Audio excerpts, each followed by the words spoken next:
দোয়া করার তিনটে পদ্ধতি আছে। কয়টা? তিনটে। কিছু কিছু দোয়া আছে আপনি একা নিজেই জিহ্বা নড়িয়ে নড়িয়ে দোয়া পড়বেন, দোয়া হয়ে যাবে, হাত তোলার দরকার নেই, ইমামকে ডাকারও প্রয়োজন নেই। চলেন কয়েকটা উদাহরণ নিয়ে নেন। আচ্ছা, মসজিদে যখন ঢুকছেন, মসজিদে সেই সময় দোয়া আছে না নাই?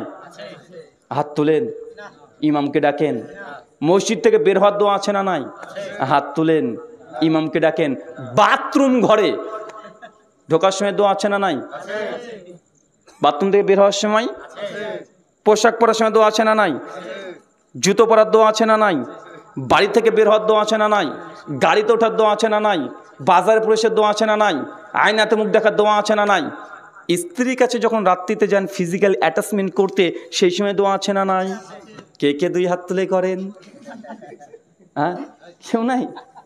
কেন আপনি যে বলছেন যে দোয়া মানেই হাত তুলতে হবে, হাত না তুলে আপনার ভালো লাগে না? তো ওই সময় ইমামকে রাত্রিতে ফোন লাগাবেন, ইমাম সাহেব 12:15 বাজছে, তাড়াতাড়ি বাড়ি পেছনে আসেন। কেন? দোয়া করতে হবে যে, কারণ আমরা এখন যাব ব্রাজিল আর আর্জেন্টিনা, এখন যুদ্ধ চলবে, তাড়াতাড়ি চলে আসেন।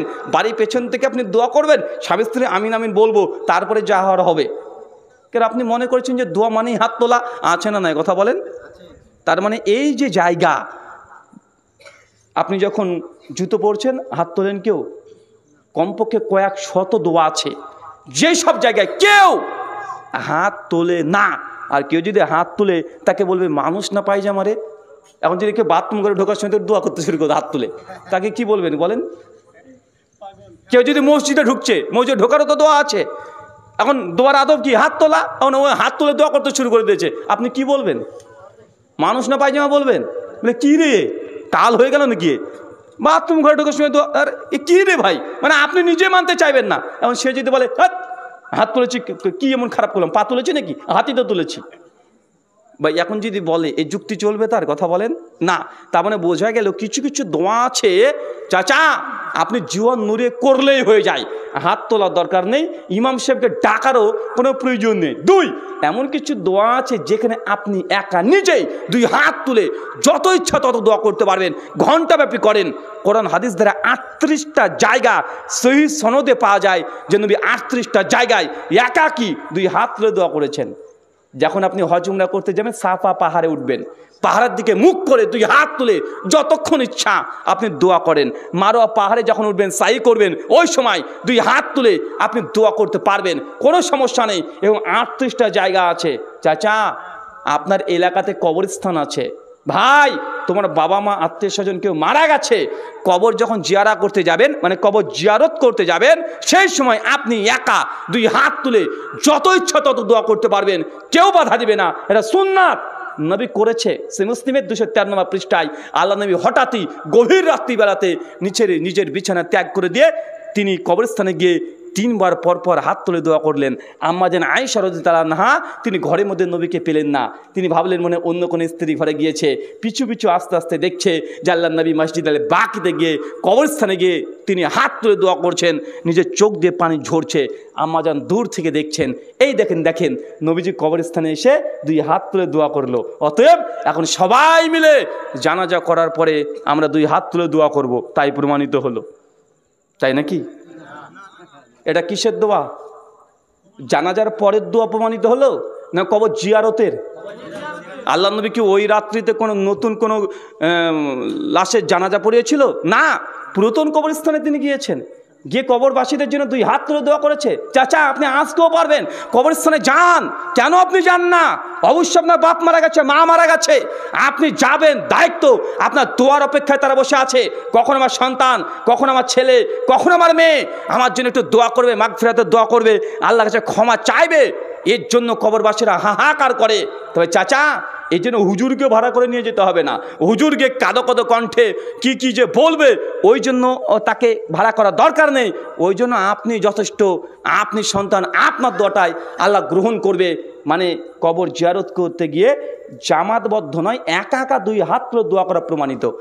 রাগ করছেন নাকি? হাত তুলতে নিষেধ করলাম চাচা, খুব রাগ হচ্ছে না?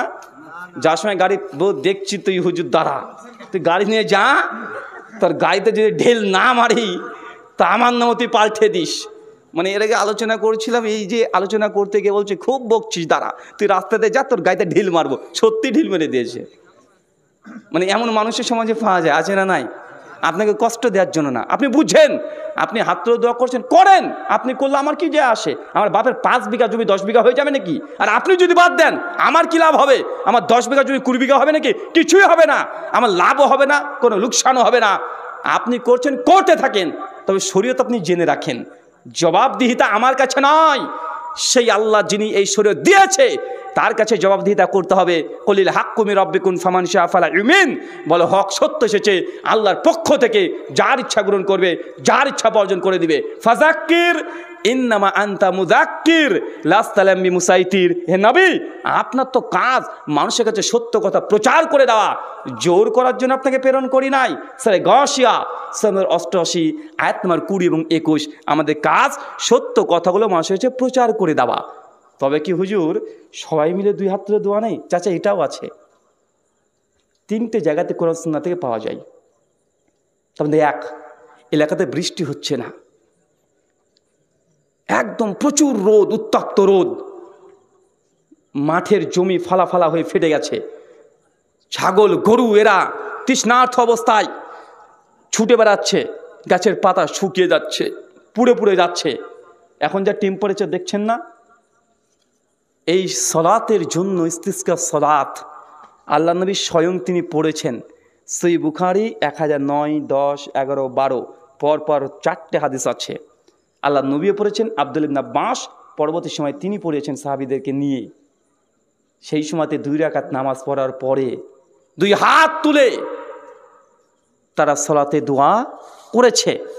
তার মানে ইস্তিসকা সলাতে জামাতবদ্ধভাবে 2 হাত তুলে দোয়া করা জায়েজ নয়, এটা সুন্নাত। এটা কি কথা বলেন? সুন্নাত। এখন যারা জামাতবদ্ধ দোয়ার দলিল দিচ্ছে, তারা এই হাদিসকে দলিল বানিয়ে বলছে অতএব নামাজ শেষও করা যাবে। যদি জানা ওই সালাতে করা যায়, তাহলে এই সালাতে কেন করা যাবে না? ভাই বলছে কি বলছে না? কথা বলেন। দলিল নিচ্ছে কথাকার, বৃষ্টি প্রার্থনার যে নামাজ ওইখানে। তো ভাইজান, বৃষ্টি প্রার্থনার যে নামাজ যখন পড়েন, দোয়াটা কিভাবে করতে হয়? এইভাবে না এইভাবে? কিভাবে? উল্টো হবে না? তাহলে এটাই যদি দলিল হয়, তো ফরজ নামাজের পরে যারা মুনাজাত নিয়ে পাগল হয়ে গেছে, তাকে এইভাবে না এইভাবে করতে হবে। যখন ইস্তিসকা সালাত আদায় করছেন, পোশাক কি ঠিকভাবে পড়েন না উল্টোভাবে পড়তে হয়? কীভাবে পড়তে হয়? উল্টোভাবে পড়তে হয়, মানে উল্টো অংশ সেটা উপরে রাখতে হয়। আচ্ছা, কখনো চন্দ্র সূর্যগ্রহণে নামাজ পড়েছেন? পড়েন নাই? কেন রে ভাই, আপনার জীবদ্দশায় চন্দ্র সূর্যগ্রহণ হয়নি? হলে অন্ততপক্ষে একবার পড়ে নেবেন জীবনে। এখানকার অত্র অঞ্চলে ইমাম সাহেব যিনি আছেন, অবশ্যই এই সালাত যখন চন্দ্র এবং সূর্যগ্রহণ যখন আসবে, তখন এই সালাত একবার আদায় করে নেবেন। বলেন তো, চন্দ্র সূর্যগ্রহণের নামাজে রুকু কয়টা হয়? রুকু কয়টা হয়? 2টা হয়। চাচা, অন্য নামাজে রুকু কয়টা হয়? 1টা। এখন কেউ যদি বলে জুমার দিনে রুকু কেন 1টা করবো বাবা? জুমার যে নামাজ পড়ি রুকু কয়টা করি? 1 রাকাত নামাজে 1টা করি। কেউ যদি বলে না 1টা রুকু করে আমার তৃপ্তি আসে না, 2টো করব। দলিল ওই দেখো, চন্দ্র সূর্যগ্রহণের নামাজের দলিল যদি টেনে হিসড়ে নিয়ে এসে জুমার দিনে ফিট করে, ভাই নামাজ হবে না বাতিল হবে? চাচা, আমি বুঝতে পারছি আপনি মনে মনে ভাবছেন, আরে হাতই তো তুলেছি হুজুর, পা তো আর তুলিনি, হাত তুলে তো ক্ষতি হয়ে যাবে। আরে ভালো কাজ, একটু বেশি করে করলাম, না হয় ক্ষতি কি? চাচা, প্রতিদিন জোহরের নামাজ কত রাকাত পড়েন? ফরজ 4 রাকাত, তাই না? না 5 রাকাত পড়েন? 4 রাকাত পড়েন তো। আচ্ছা, জুমার দিন কত রাকাত পড়েন? কেন রে ভাই? আবার খুতবা শোনার জন্য? তো আপনার হাতে বা টাইমের অভাব আছে নাকি? খুতবা একটু 2 মিনিট কমই হলো, 35 মিনিট খুতবা দেন, 5 মিনিট কমিয়ে দেন, 30 মিনিট খুতবা দেন, 4 রাকাত জুমার নামাজ পড়ে নেন। কেউ যদি 4 রাকাত জুমা পড়ায়, তার পেছনে নামাজ পড়বেন? কেন পড়বেন না? নামাজই তো প্রতিদিনই পড়েন 4 রাকাত, জোহর জুমার দিন 4 রাকাত পড়লে সমস্যা কি? নামাজ তো ভালো কাজ, বেশিও পড়ছেন এমনটা নয়, প্রতিদিনই তো 4 রাকাতই পড়েন। শুক্রবারের দিন, শুক্রবার হয়েছে তো কি হয়েছে? 4 রাকাত যদি কেউ জুমা পড়িয়ে দেয়, নামাজ পড়বেন? কেন পড়বেন না? নামাজ হবে না মানে? নামাজই তো পড়ছে, ভালো কাজ তো। তার মানে এটুকু খুব ভালো করে বুঝে নিয়েছেন, যেটা হাদিস দ্বারা কোরআন সুন্নাহ দ্বারা সাবেত নয়। ভালো কাজ হলেও যেটা কোরআন সুন্নাহ দ্বারা প্রমাণিত নয়, এটা করলে এটাতে নেকি পাওয়া যায় না, কি পাওয়া যায়? গুনাহ পাওয়া যায়। ফেরেশতারা কবরে একদম লাঠি নিয়ে দাঁড়িয়ে থাকবে, বাট আয় শরীয়তকে বিকৃত করেছিস, ঠেঙে লম্বা করে ছেড়ে দেবে। আপনি যে আবেগ দেখাচ্ছেন না, আরে নেই তো কি হয়েছে, ভালো কাজ করলে কী হবে, কোনো সমস্যা নাই। বলছে শরীয়ত আপনার বাবার বাড়ি থেকে নিয়ে এসেছেন, শরীয়ত আসমান থেকে অবতীর্ণ হয়। আল্লাহ সুবহানাহু ওয়া তাআলা আমাদেরকে কোরআনুল কারীম এবং হাদিসে মুবারাকা থেকে যে আমলগুলো সাবেত প্রমাণ আছে, সে আমলগুলো করার তুমি তৌফিক দান করে চলে পড়ি আমিন। আমাদের মধ্যে যত রকমের সামাজিক কুসংস্কার, আমাদের মনের ইমোশনাল যে দুর্বলতা, আল্লাহ সেগুলো কাটিয়ে দিয়ে তোমার নবী সুন্নাতের ওপরে আমল করা তুমি তৌফিক দান করো, সেটা পড়ি আমিন। আমাদের মধ্যে যে অসুস্থ আছে, আল্লাহ সুবহানাহু ওয়া তাআলা তুমি আর শাফি, তুমি সুস্থতা দানকারী, আমাদের প্রত্যেককে তুমি সুস্থতা দান করো, সেটা পড়ি আমিন। আমাদের মধ্যে যারা মৃত্যুবরণ করেছে আল্লাহ, তারা যদি শিরক না করে মৃত্যুবরণ করে, তুমি ক্ষমা করে জান্নাতুল ফেরদৌস দান করো, সেটা পড়ি আমিন। কি হুজুর, আপনার কাছে আমার একটি গুরুত্বপূর্ণ প্রশ্নটা হচ্ছে, আমাদের গ্রামে যে মুসলিমরা সুন্নাতে খাতনা দেওয়া হচ্ছে, সেটাকে উদ্দেশ্য করে যে খানা দেওয়া হচ্ছে, এটা কতটা জায়েজ কাজ, এটা বিষয়ে বুঝিয়ে বলবেন। সালাফ থেকে ইখতিলাফ পাওয়া যায়। ইমাম বুখারী রাহিমাহুল্লাহ আদাবুল মুফরাদের মধ্যে একটা হাদিস নিয়ে এসেছেন খাতনার খানা প্রসঙ্গে। জাবের বিন আবদুল্লাহ রাদিয়াল্লাহু আনহু তার পরিবারের কোনো একজনের দিয়েছিলেন। শেখ আলবানী সনদকে যায়িফ বলেছেন, তবে শেখ শুআইব আরনাউত সনদ হাসান বলেছেন। তবে হ্যাঁ, ইমাম আহমদ ইবনে হাম্বল রাহিমাহুল্লাহ, ইমাম শাফিঈ, ইমাম মালিক, ইবনু ওমর থেকে সহিহ সনদে পাওয়া যায়, কেউ যদি খতনার যদি কোনো অনুষ্ঠান করে, এটা বেদাত নয়। সালাফ থেকে পাওয়া যায়, তবে এটা সুন্নাত নয়, জাস্ট একটা জায়েজ খাবারের অনুষ্ঠান। এটা কি বলেন তো, এটা কি জাস্ট জায়েজ খাবারের অনুষ্ঠান। তাবেঈ থেকে পাওয়া যায়, এই জন্য এগুলোকে বেদাত বলা যায় না। সাহাবী থেকে পাওয়া যায় না। ইমাম আহমদ ইবনে হাম্বল রাহিমাহুল্লাহ তিনি বলেছেন যে তাকে কেউ যদি খতনার দাওয়াত দিতেন, তিনি পরিত্যাগ করতেন না।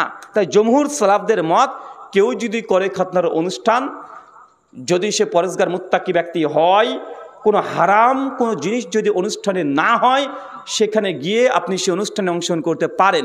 কিন্তু ডিজে বাজছে, কি করবেন? আছে না নাই, কথা বলেন, আছে তো?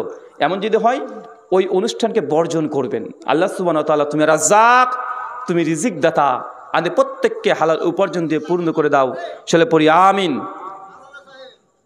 চাচা থাক, কি বলবো, খাওয়ার পরে গিফটের টাকাটা দেয় খানা। শোনেন, হাদিয়া ইসলামে আদান প্রদান করা এটা বৈধ। চাচা বলছি গো, চাচা প্রশ্ন করে, চাচা শুনতে পাচ্ছেন আমাকে? শুনতে পাচ্ছেন? মাশাআল্লাহ। হাদিয়া আদান প্রদান বৈধ। এখন যে হাদিয়া নিচ্ছে, তার নিয়াতটা নির্ভর করবে যে এটা তার জন্য জায়েজ হচ্ছে কি হচ্ছে না। সে যদি মনে করে হ্যাঁ অনুষ্ঠান তো করছি, বেটার জন্য একটা আংটি তো নিয়ে আসবেই, আবার বিয়ের ধরে অনুষ্ঠান করেছেন, একদম টেবিল চেয়ার নিয়ে বসে আছে, নাম একদম লিখছে, কি দিয়েছিস তুই? জক, দাঁড়া তোর মেয়ের বিয়ে তো আমিও দিব, এরকম করে কি ভাই লেখালেখি চলছে না? এটা অনুষ্ঠান না, এটা হোটেল। এটা কি? এটা হোটেল। মানে ফকিরের বাচ্চা ফকির, ওকে অনুষ্ঠান করতে কে বলেছে? ও গিয়ে ওই লালবাগে গিয়ে একটা হোটেল দিলেও তো পারে। এরকম যদি হারাম কার্যক্রম যদি থাকে, তাহলে সেই মজলিসে সেই দাওয়াত যদি আপনি বর্জন করেন, তাহলে এটা আপনি গুনাহগার হবেন না। একজন মুসলমান দাওয়াত কবুল করবে, এটা সুন্নাত। কিন্তু সুন্নাত পালন করতে গিয়ে যদি হারামের সঙ্গে সম্পৃক্ত হয়ে যান, তাহলে কি করবেন? সুন্নাত করার দরকার নেই, হারাম থেকে বেঁচে থাকেন। কথাকে বুঝতে পারলেন চাচা? তাই গিফট যেটা আপনি দিচ্ছেন, হাদিয়া দিচ্ছেন, দেওয়াটা জায়েজ, কিন্তু যে নিচ্ছে তার নিয়াত কি, ওর নিয়াতে পরে নির্ভর করবে। আর যদি সমাজে না অনুষ্ঠান করলে দিতে হয় বলে হাদিস কিতাবুল্লাহ ওয়া খায়রাল হাদি হাদি মুহাম্মদ সাল্লাল্লাহু আলাইহি ওয়াসাল্লাম ওয়া শাররাল উমুরি মুহদাসাতুহা ওয়া কুল্লু মুহদাসাতিন বিদআ ওয়া কুল্লু বিদআতিন দালালা وكل ضلالة في النار أعوذ بالله السميع العليم من الشيطان الرجيم من همزه ونفخه ونفسه يا أيها الناس اتقوا ربكم الذي خلقكم من نفس واحدة وخلق منها زوجها وبث منهما رجالا كثيرا ونساء واتقوا الله الذي تساءلون به والأرحام إن الله كان عليكم رقيبا يا أيها الذين آمنوا اتقوا الله وقولوا قولا سديدا يصلح لكم أعمالكم يغفر لكم ذنوبكم ومن يطع الله ورسوله فقد فاز فوزا عظيما قال رب اشرح لي صدري ويسر لي أمري واحلل عقدة من لساني يفقهوا قولي ربي زدني علما وزدني فهما। সমস্ত প্রশংসা সেই মহান সত্তা আল্লাহ সুবহানাহু ওয়া তাআলার জন্য, যিনি আমাদের সৃষ্টি করেছেন।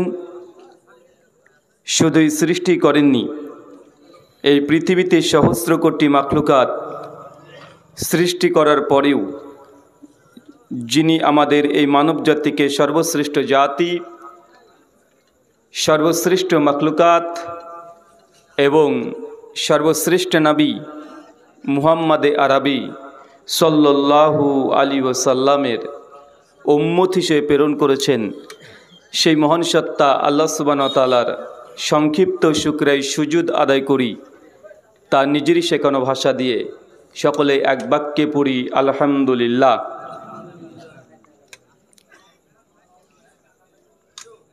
চুয়াপুকুর যশোর মোড় ওয়াক্তিয়া মসজিদের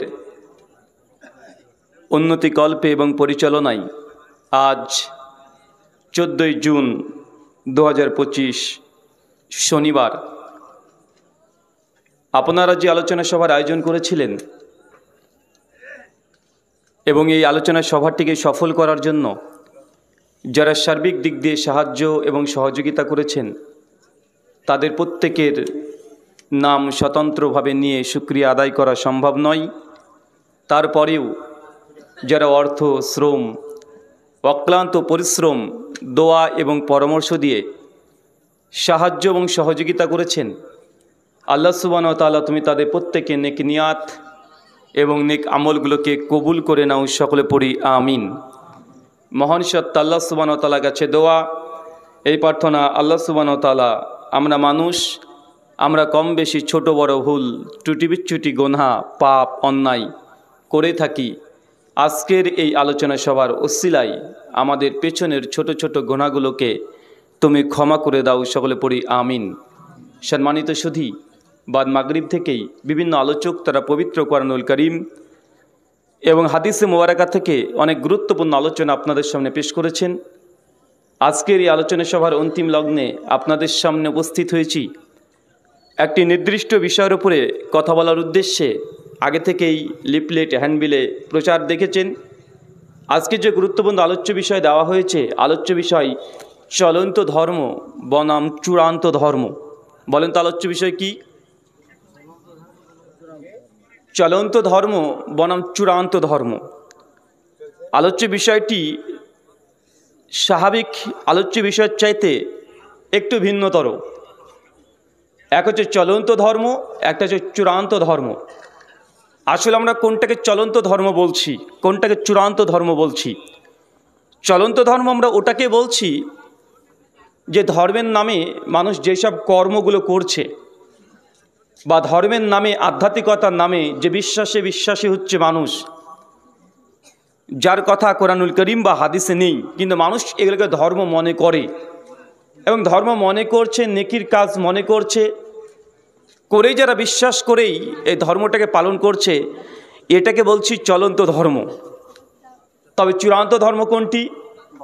চূড়ান্ত ধর্ম আমি ওটাকে বলছি কোরআন এবং হাদিসের আলোকেই সমাজে কি আমল প্রচলিত আছে অথবা নেই, এটার দিকে ভ্রুক্ষেপ না করে কোরআনুল করিম এবং হাদিসে মুবারাকার মধ্যে যেভাবে যে আমলের কথা উল্লেখ করা হয়েছে, কোনো রকম দ্বিধা, কোনো রকম প্রশ্নের ঊর্ধ্বে গিয়ে নির্দ্বিধায় আমরা সেটাকে গ্রহণ করে আমল করব, এটা হচ্ছে চূড়ান্ত ধর্ম। চলেন কোরআনুল করিমে আপনাদের শ্রোতাদের উদ্দেশ্যে আল্লাহ সুবহানাহু ওয়া তাআলা কিছু কথা বলেছেন। আলোচনা শ্রবণের উদ্দেশ্যে বা প্রাথমিক পর্যায়ে আপনাদের মাইন্ডটাকে খোলা রাখতে হবে। মাইন্ড যদি লক হয়ে যায়, মানে সমাজে যেটা চলছে এটাই করব, কি কোরআনে আছে কি হাদিসে আছে দেখার দরকার নেই, এমন যদি মাইন্ডকে লক করে ফেলে দেন তাহলে কখনোই সত্য হেদায়েত পেতে পারেন না। আল্লাহ সুবহানাহু ওয়া তাআলা বলছেন পবিত্র কোরআন সূরা জুমার সূরা নম্বর 39 আয়াত নম্বর 18, আল্লাহ বলছেন আল্লাযীনা ইয়াসতামিউনাল কল ফায়াত্তাবিউনা আহসানা উলাইকা আল্লাযীনা হাদাহুমুল্লাহ উলাইকা হুম উলুল আলবাব। বাংলা ভাব অনুবাদ, আল্লাহ বলছেন আল্লাযীনা ইয়াসতামিউনাল কল, যারা মনোযোগ দিয়ে কথা শ্রবণ করে। বলেন তো চাচা কি বলছে আল্লাহ? কথা বলেন আমার সঙ্গে। আমি একা একা তো আলোচনা করি না, আমার সঙ্গে সঙ্গে আপনাদেরকেও মাঝে মধ্যে কথা বলতে হবে, আর আমি মাঝে মধ্যে প্রশ্ন করব, আপনাদেরকে অ্যান্সার করতে হবে। কেননা মানুষ, আপনি শরীর এটা মানুষ নয়। মানুষ যেটা দিয়ে শ্রবণ করে শুধুমাত্র শরীর বা আপনার শারীরিক রক্ত মাংস, এটা মানুষ নয়। মানুষের মূল অংশ হচ্ছে মানুষের ভেতরে যেটা আছে। অনেক মানুষ দেখবেন এখানে বসে আছেন কিন্তু মন কোথায় চলে গেছে, এমন আছে না নাই? আছে। বর্তমান যারা সাইকোলজিস্ট, যারা মানুষের মন নিয়ে গবেষণা করে, মানুষের চিন্তা শক্তি নিয়ে গবেষণা করে, তারা বলছে একজন শ্রোতার সঙ্গে একজন বক্তার কানেকশান, একজন শিক্ষকের সঙ্গে একজন ছাত্রের কানেকশান মাত্র 2 মিনিট থাকে। কয় মিনিট? কত মিনিট? মাত্র 2 মিনিট। 2 মিনিট আপনি চাইলে আমার কথা এক নিগাড়েই আপনি শুনতে পারবেন এবং বুঝবেন, কিন্তু হঠাৎ দেখবেন শুনতে শুনতে আপনার মনটা কোথায় যেন চলে গেছে। শরীর বসে থাকবে কিন্তু মন এখানে আর নেই, কোন জায়গাতে চলে গেছে আপনি নিজে বুঝতে পারবেন না। কেন? নামাজের মধ্যে আপনি বুঝতে পারেন না যে নামাজ পড়ছেন, কখন সূরাতুল ফাতিহা শেষ হয়ে গেছে আপনি নিজে বুঝতে পারেননি। এমন হয় কি হয় না? কথা বলেন কেন? কারণ মানুষের মন এটা স্থিতিশীল নয়, এরা সবসময় চলন্ত ছুটন্ত, সবসময় ছুটে বেড়াতে পছন্দ করে। এটাকে ধরে রেখে বেঁধে রাখা আপনার আমার দ্বারা সম্ভব নয়। তবে কিছু কৌশল আপনি অবলম্বন করতে পারেন, যার মাধ্যমেই আপনার শরীরের সঙ্গে আলোচনা করবে, শিক্ষক যখন আলোচনা করবে, কোনো লেকচারার যখন আলোচনা দেবে, সেই সময় শ্রোতার সঙ্গে বক্তার কানেকশান সর্বদা মজবুত রাখতে হবে। এর মাধ্যম বক্তা শ্রোতাকে প্রশ্ন করবে, শ্রোতা অ্যান্সার করবে। মানে আপনি যদি মন এদিকে চলে যায়, বক্তা যখনই প্রশ্ন করবে আপনার অ্যাটেনশন আবারও এখানে চলে আসবে। কথা বুঝতে পারলেন না ভাইজান? তাই প্রত্যেক 2-4 মিনিট পর পর প্রশ্ন করব। বলেন তো কি প্রশ্ন করেছিলাম? কি প্রশ্ন করেছিলাম? আল্লাহ কোরআনে বলছেন আল্লাযীনা ইয়াসতামিউনাল কল, যারা মনোযোগ দিয়ে কথা শ্রবণ করে। মানে আল্লাহ বলছেন যে কথা আপনাকে শুনতে হবে। যদি কথা না শুনেই দূরে বসে থাকেন আর মনে মনে ভাবেন যে এই বক্তা একটু আলাদা, এরা ওদের মতো কথা বলে, এটা আমাদের বিরুদ্ধে কথা বলে দেবে, তাই এদের আলোচনা শোনা যাবে না, তার জন্য যদি কথা যদি না শুনেন, দূরে যদি বসে থাকেন, বা এটাকে কোরআনের প্রতি আমল করা হলো? কথা বলেন না। আপনি দূরে বসে থাকতে পারবেন না। কেন? কথা কে বলছে এটা গুরুত্বপূর্ণ নয়, বরং কার কথা বলা হচ্ছে এটাই গুরুত্বপূর্ণ। কথা আমি বলছি এটা গুরুত্বপূর্ণ নয়, বরং আমি কার কথা বলছি এটাই গুরুত্বপূর্ণ। একটা যদি অমুসলিম হিন্দু এসেও যদি আজকের এই মসজিদ থেকে যদি বলে শোনেন আপনারা মুসলমান, আপনার নবী বলেছে কেউ যদি জেনে বুঝে 1 টাকা সুদ খায়, মায়ের সঙ্গে জেনা করলে যে পাপ হয়, আপনি একাই সে পাপ করছেন, হোক লোকটা হিন্দু, তবে কথাটা ঠিক না ভুল বলছে? কথা বলেন। আপনি যদি মুসলিম হন, লোকটা হোক হিন্দু, তারপরে সে যদি হাদিসের এই কথাটা বলে দেয়, ও যদি বাংলাতে অনুবাদ আপনার কাছে বলে দেয়, লোকটা হোক হিন্দু বা খ্রিস্টান অথবা নাস্তিক, কিন্তু কথা কিন্তু নবীর বলেছে, মুসলমান হলে মানতে বাধ্য কি বাধ্য নয়? অবশ্যই আপনি বাধ্য। তাই কথা আপনাকে শ্রবণ করতে হবে। কথা যদি না শুনেন, দূরে যদি বসে থাকেন যে না ওনার আলোচনা শোনা যাবে না, ওরা আলাদা, ওরা এই করে না ওই করে না, আমাদের বিরুদ্ধে কথা বলে, তাহলে কখনো কোনো দিন অসম্ভব আপনি হেদায়েত সত্যপথ জিন্দেগিতে পাবেন না। কথা না শুনে দূরে বসে থাকা এটা মুমিন মুসলমানের সিফাত নয়। এটা হচ্ছে আবু জাহেল, আবুল আহাব, উদবা, সাইবা, ফেরাউন, এই কোয়ালিটির মানুষরাই কোরআনের কাছে আসতো না। আসতো না কি? আল্লাহ নবীর ওপরে যখন আসমান থেকে অঝর ঝড়ে বৃষ্টির মতো ওহী বর্ষিত হচ্ছে, সেই সময়তেই আবু জাহেল তাদের সঙ্গপাঙ্গদেরকে বেঁধে রাখতো, খবরদার মোহাম্মদের মজলিসে কেউ যাবে না আলাইহিস সালাতু ওয়াস সালাম, কারণ তার কাছে যে যায় সে আর আমাদের ধর্মের মধ্যে টিকে থাকতে পারে না, সে মুহাম্মদ সাল্লাল্লাহু আলাইহি ওয়াসাল্লামের নামে কালেমা পড়ে ইসলামের মধ্যে প্রবেশ করে, খবরদার কেউ তোমরা মোহাম্মদের মজলিসে কোরআন শুনতে যাবে না। ভাই বলতো কি বলতো না? সিরাত ইবনে হিশাম প্রথম খণ্ড 208 নম্বর পৃষ্ঠায় সহিহ সনদে বর্ণনা আছে, আল্লাহ নবী যখন কোরআন পাঠ করতো, কিন্তু কাফের মুশরিক তারাও নবীর কাছে কোরআন শোনার জন্য ছুটে ছুটে আসতো। সূরা জিনের মধ্যে তো স্পষ্ট পাওয়া যায় 72 নম্বর সূরা জিনে, যে আল্লাহ নবীর কাছে কোরআন শোনার জন্য আসমান থেকে চতুর্দিক থেকে জিনরা ঘিরে বসে থাকতো। তার মানে শুনতে হবে, যদি না শুনেন হেদায়েত পাওয়া যাবে? তাই কথা যে বলুক, কথা শ্রবণ করেন, ধৈর্য ধারণ করেন। হতে পারে আপনার বিরুদ্ধে চলে যেতে পারে 2-4টে কথা, আপনার বিরুদ্ধে চলে যাওয়া মানে এটা নয় যে কথাটা ভুল। বা চুরি করা নিষিদ্ধ হারাম, সুদ খাওয়া নিষিদ্ধ হারাম, ঘুষ খাওয়া নিষিদ্ধ হারাম, বিড়ি সিগারেট জর্দা যত রকমের খাদ্যদ্রব্য নিষেধ দ্রব্য পান করছেন এগুলো হারাম। এখন যদি সুদের বিরুদ্ধে বলি আর আপনার বাড়িতে যদি বন্ধন লোন থাকে, আমি জানি আপনার হৃদয় থেকে রক্ত খরিত হবে, আপনার হৃদয় একদম চূর্ণ বিচূর্ণ হয়ে যাবে, মনে হবে যে আপনাকে কথা বলছি আর আপনি ভাববেন যে বক্তা মনে হয় আমাকে টার্গেট করে কথা বলছে। আপনার ভেতর থেকে রাগ, অনেক রাগ উঠবে আমার উপরে, এটা স্বাভাবিক, এটা মানুষের ফিতরাত, অবশ্যই উঠবে। কিন্তু আপনি সুদ খান বলেই যে সুদ জায়েজ হয়ে যাবে এমনটা কি? কথা বলেন। আপনি চুরি করেন বলেই কি কোরআনের চুরির আয়াতগুলোকে আমরা গোপন করে রেখে দেব? তা তো নয়। তাই আপনার বিরুদ্ধে যাবেই যাবে, কেননা সমাজকে পরিবর্তন করার জন্য কোরআন এসেছে। সমাজ যদি পরিবর্তন আগে থেকে থাকতো, কোরআনের কোনো প্রয়োজন ছিল না। সমাজ যখনই বিগড়িয়ে যায়, সমাজ যখন মূল স্রোত থেকে উল্টো দিকে প্রবাহিত হতে শুরু করে, সেই সময় আল্লাহ সুবহানাহু ওয়া তাআলা নবী রাসূলকে পাঠাতেন। ভালো মানুষের চিকিৎসার প্রয়োজন হয় না, অসুস্থ রোগীদের জন্যই চিকিৎসার জরুরত আছে। ভাই ভালো মানুষ ডাক্তারের কাছে যায় তো চিকিৎসা কার লাগবে? যে অসুস্থ। আজকের এই মাজলিস আপনারা দিয়েছেন কেন? এলাকার সবাই যদি পাক্কা মুসলমান মুমিন হয়, 5 ওয়াক্ত সালাত আদায় করে, ফজরে যদি সবাই উপস্থিত হতো, ভাই বলেন তো এরকম মাজলিসের দরকার ছিল? কোনো জরুরত ছিল না। জুমার খুতবাটাই যথেষ্ট ছিল। তাই অসুস্থ সমাজ সুস্থ করার জন্য আপনাকে এমন কিছু কথা শুনতে হবে যে কথা শুনে আপনার রাগ হবে, এটা স্বাভাবিক। মনে রাখবেন, আপনি যখন আপনার স্ত্রীকে নিয়ে গেছেন হসপিটালে, এই সময়ে 9 মাস বা 10 মাসের গর্ভবতী, আপনি খুব ভালোভাবে জানেন যদি সিজার করে তাহলে আপনার স্ত্রী ব্যথা লাগবে। আর আপনি এটাও জানেন সিজার যদি না করে কোনো একটা দুর্ঘটনা ঘটতে পারে।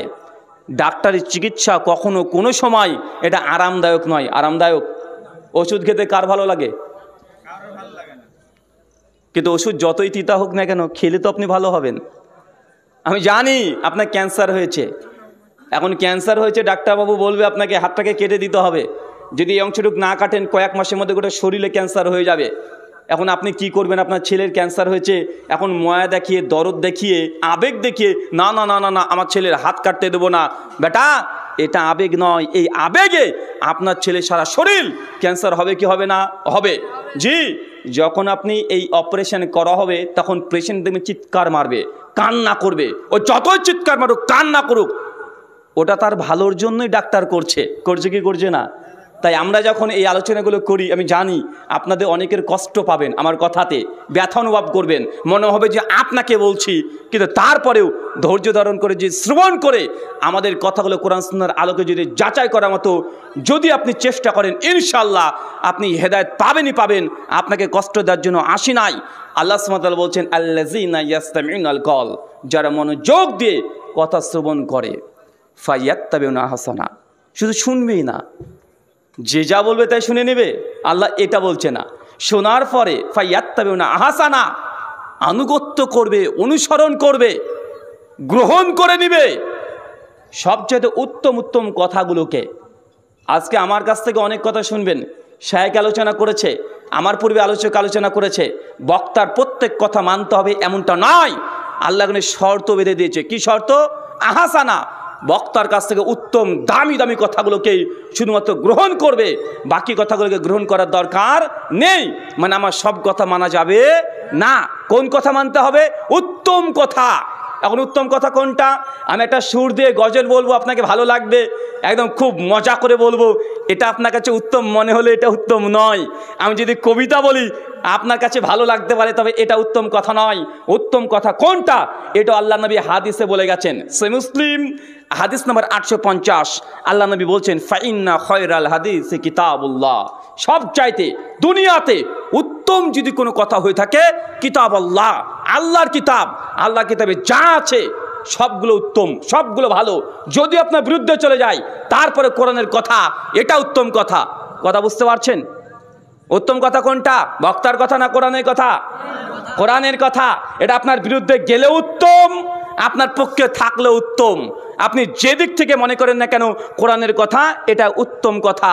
খয়রাল হাদি হাদি মুহাম্মদ সাল্লাল্লাহু আলাইহি ওয়াসাল্লাম। এরপরে দুনিয়াতে সবচেয়ে দামি কথা, উত্তম কথা, সেটা মুহাম্মদ সাল্লাল্লাহু আলাইহি ওয়াসাল্লামের কথা। মানে হাদিস যেটা সহিহ প্রমাণিত হয়ে গেছে, এই কথা সবচেয়ে উত্তম কথা। তার মানে চাচা কি বুঝলাম? আজকের আলোচনা হবে যে আলোচনা, প্রথম আপনাকে শ্রবণ করতে হবে। শোনার পরে বক্তার সব কথা মানা যাবে না, বক্তার ভালো কথাগুলোকে মানতে হবে। ভালো কথা কি? আমার নিজের ব্যাখ্যা বিশ্লেষণ নয়। ভালো কথা ওটাই, যতটুকু আমি কোরআন থেকে কথা বলবো, যতটুকু হাদিস থেকে কথা বলবো, এটা উত্তম কথা। এর বাইরে যে কথাগুলো হবে, এটা উত্তম হতেও পারে, আবার উত্তম নাও হতে পারে, সন্দেহ থাকতে পারে। পারে কি পারে না? আল্লাহ তারপরে সিদ্ধান্ত জানিয়ে দিচ্ছেন, উলাইকাল্লাযিনা হাদাহুমুল্লাহ উলাইকাহুম উলুল আলবাব। যাদের মধ্যে এই গুণ, এই বৈশিষ্ট্য, এই সিফাত পাওয়া যাবে, আমি আল্লাহ মূলত তাদেরকে হেদায়েত দিয়ে থাকি। মানে আল্লাহ যাকে তাকে হেদায়েত দেন না। আল্লাহ যাকে তাকে হেদায়েত দেন? কথা বলেন, আল্লাহ যাকে তাকে হেদায়েত দেবেন? আচ্ছা, আল্লাহর কাছে হেদায়েতের কি অভাব আছে? আল্লাহ চাইলে আবু জাহেলকে হেদায়েত দিতে পারতেন না? আবু লাহাবকে দিতে পারতেন না? উতবা, সাইবা, ফিরাউনকে আল্লাহ হেদায়েত দিতে পারেন না বা পারতেন না? মোদী সরকারকে আল্লাহ হেদায়েত দিতে পারেন না? যোগীকে দিতে পারেন না? অমিত শাহকে দিতে পারে না? কিন্তু দিচ্ছেন না কেন? কারণ প্রথমকার দুটো শর্ত তারা পূরণ করেনি। এক, যে তারা কোরআনের কথা শুনতেই চায় না, সবসময় কোরআনের বিরুদ্ধাচরণ করতে চায়। যে শুনতেই চায় না, আল্লাহর কি ঠেকা পড়ে গেছে যে আল্লাহ তাকে এসে হেদায়েত দিয়ে দিবে? কথা বলেন। তার জন্য হেদায়েত যদি পেতে চান, সত্য যদি পেতে চান, সফল কাম যদি হতে চান, জান্নাত যদি যেতে চান, শুনবেন। শোনার পরে যেটা উত্তম জিনিস, কোরআন হাদিসের কথা আপনার বিরুদ্ধে গেলেও সেই কথাগুলোকে মেনে নিতে হবে। এমন যদি হৃদয় থাকে, আজকের বক্তব্য থেকে আপনি উপকার পেতে পারেন। আর যদি মনে করেন যে না না, সমাজে যা চলছে তাই করব,